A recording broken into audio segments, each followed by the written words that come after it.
A Metairie couple says all they can do is live each day to the fullest after doctors tell them a rare genetic condition will rob their 2 young boys of their lives. Here's our special report, Keeping Love Alive. 11-month-old Ura Cheramie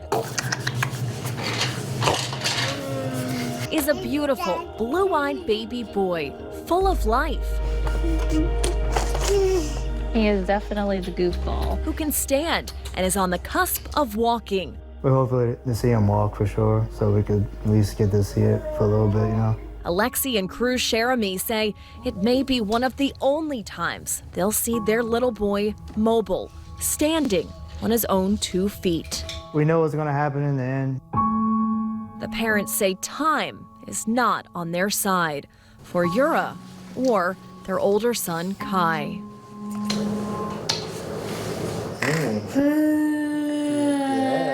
He used to be able to crawl, eat on his own. He was standing up on his own, preparing to walk, and then suddenly stopped doing that. A lot of doctors said this will pass, you know. It was so we didn't really think nothing of it when like the smaller symptoms started happening. We just thought it was just a little hiccup. Started with physical therapy. Physical therapy was like, we'll have him walking in a month. He just has a little bit of ankle weakness. At 18 months old, he was at that point severely behind his peers.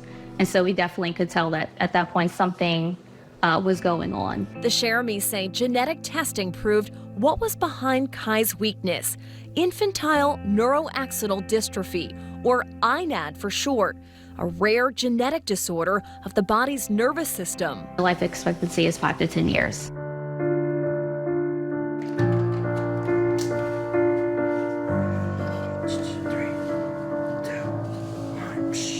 The first year of his life, you know, you imagine this whole future, and just in that moment, everything is completely shattered. INAD is caused by defective genes passed on by both mom and dad. Children's Hospital neurologist Dr. Tilton explains. It's one that we call autosomal recessive, which means both parents have to carry the gene. And then just in 1 in 4 chance, this is what happens. I was just in shock, mostly. It was hard to just process it all at the time. It just sounded like an echo in the distance when they was telling us.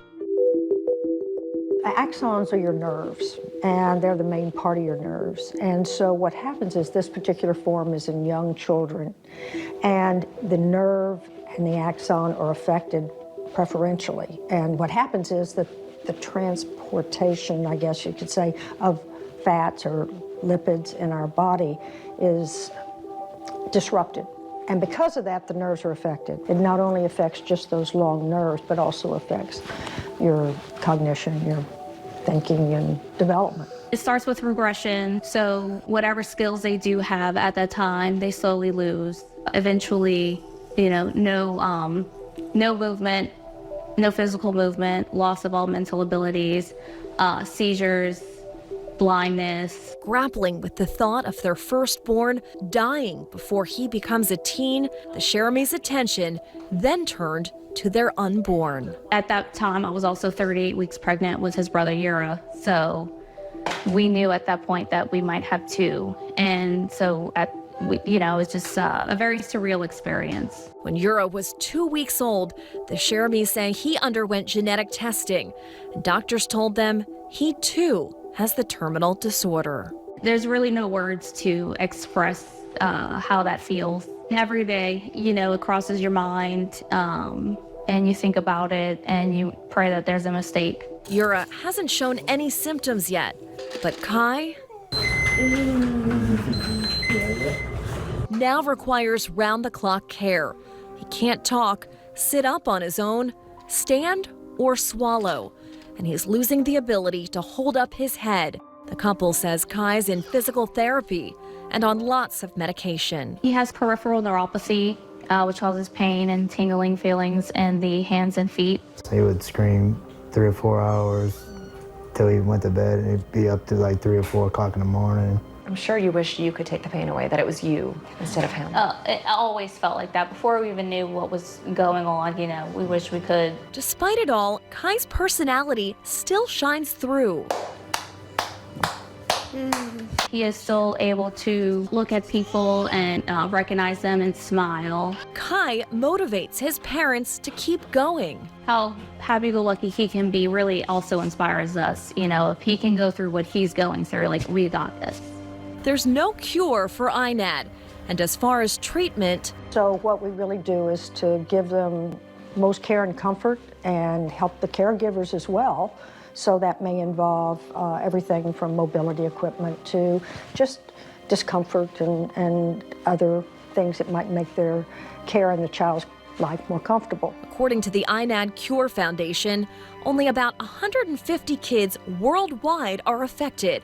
The Cheramies say they've exhausted all of their tears, questioning why them, why their kids. Now they're taking a different approach. We're not trying to be so emotional because we're trying to give them the best lives they can have. And if we're sad all the time, we can't give them the best, you know? They certainly have tough moments. It obviously hits your heart a little bit, you know, seeing friends' children doing what they'll never be able to. But they're resolute in their strength.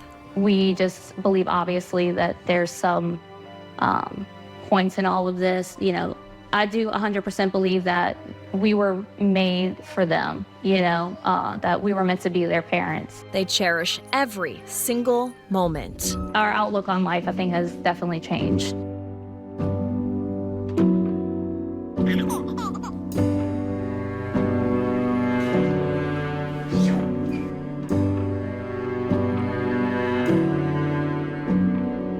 And make as many memories as possible.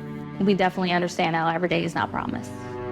They know it's a battle against time. But right now, Kai and Ura are surrounded by hope. I know. As their parents keep love alive.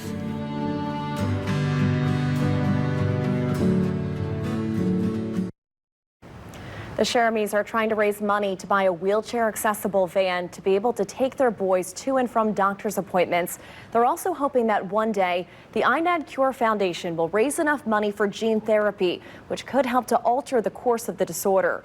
For information on how to help the family, look for this story on our website, fox8live.com. Heartbreaking story. Yes.